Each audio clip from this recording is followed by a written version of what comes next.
Hello again. My name is Scott Heisel, managing editor of Alternative Press. We are here on day 4 of the Fest 12. Things are winding down for me, but just getting started for my main man, Jimmy Stadt, to my right.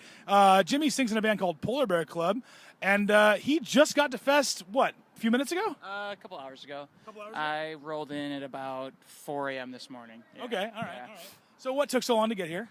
We're on a tour with Taking Back Sunday in transit. So we had booked Fest before we booked that tour.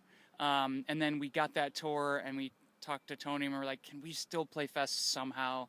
We originally were supposed to be on Friday. And he was like, yeah, we can have you on Sunday still. And so we sort of just dipped off of that tour for a day because it's important for us to come play here. So we'll meet back up with them on Tuesday. That's awesome. Yeah. This is not your first Fest. This is your third or fourth? Fifth. Fifth? Holy shit, I can't even count anymore. I was talking to Paul from Flatliners this morning and this was their 7th. Wow. Yeah. This is my 9th. I can't even remember all the bands I've seen. I'm pretty sure. I was thinking about it this morning. I'm fairly confident this is our 5th. You're on this huge fall tour right now. Taking Back Sunday is obviously a pretty friggin' huge band. Yeah. What does Fest really mean to you then to kind of reorganize your touring schedule just to be able to get down here to the swamps of Gainesville? Well, I mean, it's like it's different beasts, you know. I mean, opening for Taking Back Sunday is just a different. You're exercising a little bit of a different muscle, you know. It's more of like you're playing to people who are more concert goers. You know, they're kind of like a Warped Tour crowd in that sense, where they're just like they go to concerts. They're not super like cultish about the bands that they're into. They just like a good time at a concert. And this is more like we're playing to our peers. You know, we're playing to our people. You know, and that show we're trying to get some more of our people here. We're playing straight up to the people who believe in our band and have for some years now, and that just naturally is important to us to do that sort of thing. I don't know. We talked about just not doing it because of that tour, but it just felt wrong. It just felt like, what's the point of doing this band if we're not going to be playing shows like that? So you've obviously had a number of lineup changes in the past year or two. You've had a few guys kind of go off and do the responsible adult things and getting married, that kind of stuff. So now you have some new blood in the band. What are the songs that people are yelling for that your new band members just do not know and it could not play if you gave them $1,000? There's a lot. I mean, we have like almost 50 songs that we could play. And I think these guys, this group of guys probably knows about like 20 maybe. I mean, some of those 20 would need some brush up, but people still, randomly every now and then. The Taking Back Sunday tour started in upstate New York. It was Albany, Buffalo, and Rochester. So we had people calling for first demo songs that I would even have trouble playing, you know. But then there's those songs. There's like deeper cuts on sometimes that people call for. Redder the Better. I think this group actually knows the entirety of that EP. Because last Fest we did that whole EP front to back. That was still some of the older guys though. But there's just a handful here and there. You know? What I'm trying to get at is can I yell for Convinced I'm Wrong and will you play it? Oh, see. Interview's over. Forget it. We've had this discussion so many times. That actually is a song this group does know. All right. But we're not playing it tonight. Well, here's the thing though. It's a different tuning, and it just eats up so much time to get into that song, and it's the only song in that tuning. So we like to chunk songs together so we can play more. That song just always has to be on its own. And now we actually started playing in a lower tuning even to start. So now that Convinced is in, like, we actually talked about it before this tour. We were like, how are we going to do Convinced in this now that we tuned down? And we were like, I don't know. We were like, had paper out. We're like, we could do that. We could do. We got to figure this out later. It's too much right now. Yeah. You're not numbers guys. It's not a numbers guy. No. Well, so you also have a new record that's coming out very shortly called Death Chorus. Yeah. It's coming out on Rise Records, which is your first release on Rise. Yeah. What brought you into the Rise fold? What was the decision like for that? Well, so many people ask this question, and I always wish it was more exciting of an answer than it actually is. They offered you just mountains of cocaine. Exactly. It was this standard mountain of cocaine deal that you see so much these days. It was twofold. It was a nice deal for us. I don't mean like they gave us a bunch of money. It was just an easy deal for us. It was like, it's just a one record thing, and that's like, cool. That's pretty riskless for us. And also, I mean, it's not only convenience. I mean, they were doing really cool things for bands like us. And I mean, they had other bands sort of pave the way that transitioned them from the evil rise that people like to talk about to the modern rise. So we're not even part of that that first line of bands like Hot Water and Make Do and whoever else signed to them early on. But I mean, they've got Transit.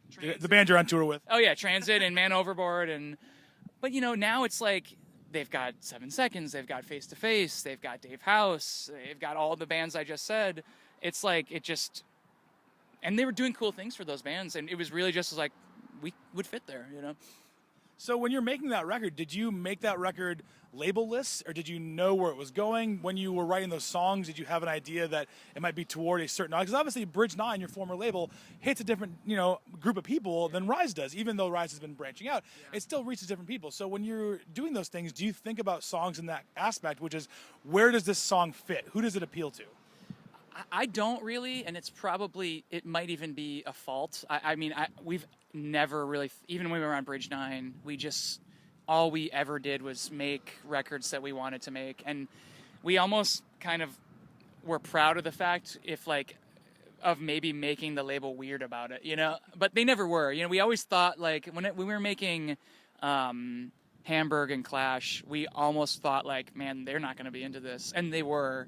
And the same when we were making Deathcore, we're like, who knows what they're going to think of it. And they're into it, you know, but we really every time we make a record, we just want to make a record that excites us, no matter what that means. But when we actually had Death Chorus about half written before we were even on any label, Rise heard like one of the demos, and they came along about halfway into the process.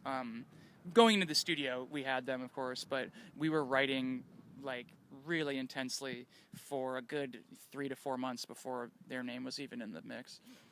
I was really curious about Upstate Mosquito on the new record. I like the song a lot, but it's not a traditional Polar Bear Club closer in that it's this big, grandiose, epic song. Like Convinced I'm Wrong, for example. It's a lot more upbeat and fast-paced and doesn't necessarily feel like it's the end of the record. So what was the kind of mindset behind putting that song where it goes on the record? Are you concerned about sequencing at all? Like, what was the story behind that? Yeah, we think about sequencing a lot. It was a gut instinct. Mainly, it felt right. It felt really cool.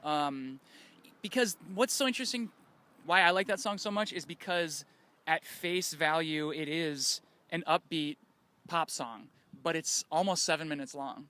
So I kind of like the idea of it almost has like everything of Polar Bear Club in it, from the beginning to the outro, just sort of conjoined together in a very streamlined way.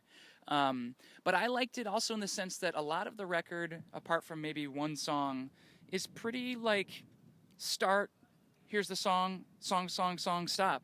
And Upstate Mosquito is like the first breath in a way. But then it turns into just a song. And I liked the idea of an album just like hurtling towards its last song like that. To me, the album sort of just plods along, and then that song starts, and you kind of are like, cool, what is this? Oh yeah, it's a song. You know, I just like that idea. It just sort of really quickly gets there, and then that's the first time almost where you have a little breath on the record. So this Taking Back Sunday tour you're on is about to wind down, and you have your headlining tour coming up for November and December with Citizen and St. Hood Reps and Diamond Youth. Tell me a little bit about how that bill came together. Was that something that you guys kind of handpicked, or where did that come from? Yeah, we whenever we put a headlining tour together, we're really picky about what bands are coming with us. And so we had gone through a bunch of bands, some available, and then some were the ones that actually took the tour. We just want to make sure that we're putting together a tour that we're proud to be a part of, and a tour that we would go see. And I mean, all those bands are just bands we really like. I mean, that's really it. It was wherever they play on which slot, it's like, here's all these bands we like.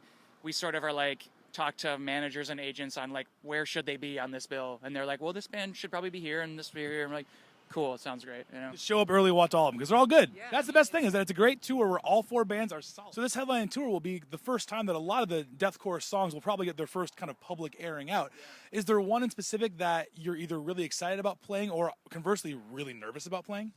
Yeah, I mean, I think all of them are both. I mean, we've been playing Blood Balloon on Taking Back Sunday tour. We've also been playing another one called Why Live When You Can Die. We've been playing that on Taking Back Sunday tour as well. And there's a video for that song coming out relatively soon. So those both will probably be in the set, and then maybe one or two more. We might do Mosquito too. That's one that I'm excited and nervous about too, because it's such a different type of song. But that's sort of been our thing. I mean, we've always been a band where we've always made songs that make us a little bit nervous. Every record we've done, I've always been like, I feel like this is a part of me, a song that's a part of me in a way that I haven't shown the world yet. And so there's that level of nerves to everything we've done.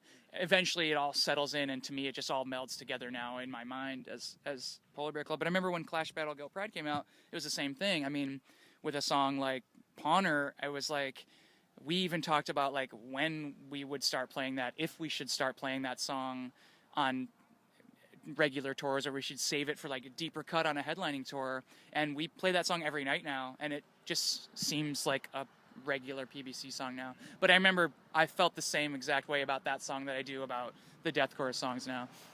All right, so basically, if you're coming out to the fall tour, you can yell for just about any song, and it's possible that they might know it, but maybe not. But at least you'll make Jimmy feel good that you're yelling for it. Yeah, exactly. I don't get mad at that sort of thing. I will very bluntly say, no, we cannot do that. Have you ever taken a request from someone in the audience, ever? Sometimes. Has any band ever done that? Honestly, has any band ever been like, yes, that's not in the house, but we're going to play that? Some bands like make it their thing. I remember Newfound was doing like a request tour where they had like a box out at the beginning of the night, and then You just put your suggestion in the box. yeah, and that was pretty cool, I thought.